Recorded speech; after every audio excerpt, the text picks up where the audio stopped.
सर्वसामान्यांच्या हक्काचा आवाज जागर जनस्थान।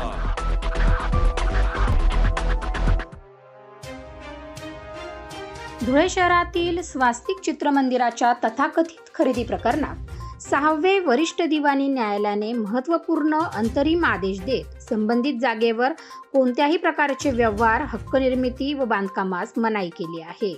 दाव्याचा अंतिम निकाल लागेपर्यंत हा मनाई हुकूम लागू राहणार असल्याची माहिती रेखा योगेश शहा यांनी आज पत्रकार परिषदेत दिली। स्वास्तिक थिएटरच्या मूळ मालक रेखा योगेश शहा यांनी 324/225 हा दावा न्यायालयात दाखल केला होता।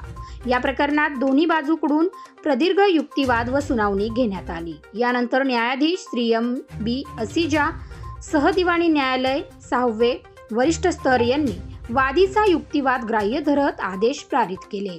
न्यायालयाच्या आदेशानुसार धुळे येथील सिटी सर्वे नंबर 1466 मधील स्वास्तिक चित्रमंदिराची जागा संदर्भात 31 मार्च 2025 रोजी झालेल्या तथाकथित खरेदीदारांनी किंवा त्यांच्या मार्फत इतर कोणत्याही व्यक्ती, संस्था यांनी कोणत्याही प्रकारचे त्रयस्थ हक्क निर्माण करू नये, तसेच संबंधित ठिकाणी कच्चे अथवा पक्के बांधकाम करू नये आणि मिळकतीवरील रेखा शहा यांच्या कब्जास कोणताही अडथळा निर्माण करू नये असे स्पष्ट निर्देश दिले असल्याने रेखा शहा यांनी यावेळी सांगितले। या प्रकरणात वादीतर्फे ॲडव्होकेट C.D. सोनार यांच्या प्रमुख मार्गदर्शनाखाली ॲडव्होकेट C.G. सूर्यवंशी यांनी प्रभावी युक्तिवाद करत बाजू मांडली। आदेशानंतर रेखा शहा यांनी न्यायव्यवस्थेवर पूर्ण विश्वास व्यक्त करत न्याय मिळाल्याचे समाधान व्यक्त केले। पत्रकार परिषदेला संजय मुंदडा हे उपस्थित होते।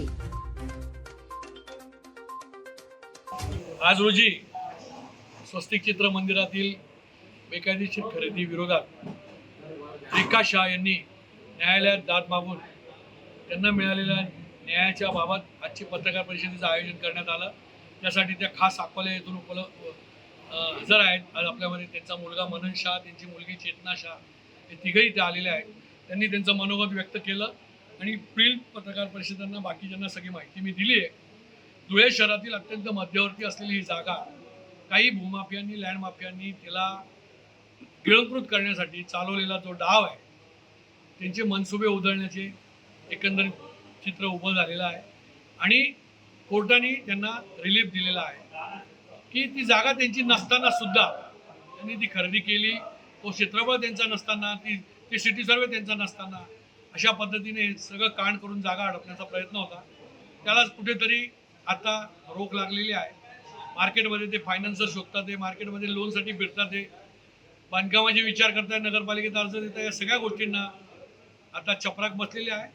लवकरच पुढील लढाई आमची सुरू आहे।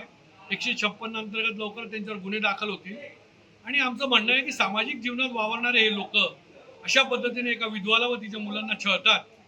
कृपया त्यांनी या माध्यमातून मी सांगतो की कृपया त्यांनी हे थांबवावं आणि यांना न्याय द्यावा, यांची जागा यांना परत द्या। गुन्हे 3 जण जे राहिले, बाकीच्यांवर झालेलेच नाव सांगतो। सुधाकर गोमाजी जाधव जे खरेदीदार आहे, त्याच्यानंतर चेतन प्रकाश मंडोरे आणि तिसरं म्हणजे अमोल अनिल कबाड। त्यांनी असा रिलीफ दिलाय तिथं कोणत्याही प्रकारचं बांधकाम करू नये, जी जागा कब्जा करून टाकली आहे, बांधकाम करू नये, पक्क बांधकाम नाही, कच्चं नाही। त्याच्यानंतर यांचा जो कब्जा आहे त्या जागेवर त्याला अडथळा निर्माण करू नये असे रिलीफ दिलेले आहे। कोर्ट निकाल अंतिम लागेबावर, कारण की आमचा दावाच तो आहे तर ही खरेदी रद्द करण्यात येईल। जागर जनस्थानसाठी प्रतिनिधी रूपक बिरारी, धुळे।